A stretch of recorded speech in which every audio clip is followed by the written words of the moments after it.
O que eu chamo a Batalla de Meirás comezou realmente xa en 1977. Tiña que ver con ese simbolismo de abrir eses muros que sempre estuveron pechados.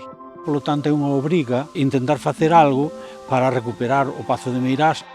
Tras moitos anos de investigación, de consulta de moitas fontes orais e de moitas fontes arquivísticas. Construir un relato que ven a rachar con ese relato consolidado polo franquismo. A idea de que o Pazo de Meirás fora un agasallo quedaba rachada. Sería moi interesante que ese traballo vise a luz e matinei na posibilidade de que asumise a edición a Fundación Galiza Sempre.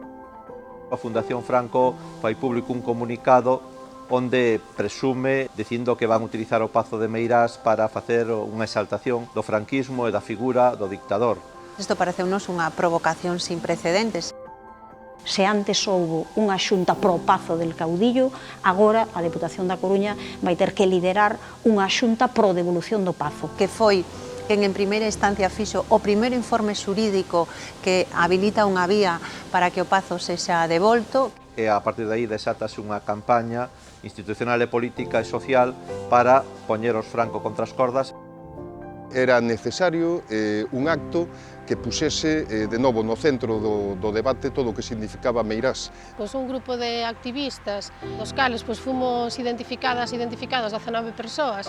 O que intentábamos era simbolizar unha ocupación dun ben ocupado, non? Unha acción decisiva para que esta reclamación collese corpo social.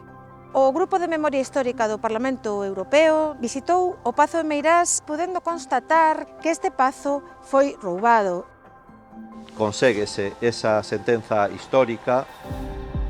Esa acción social, esa acción institucional, esa labor de presión política foi determinante para que se asumira que o Pazo tiña que ser devolto.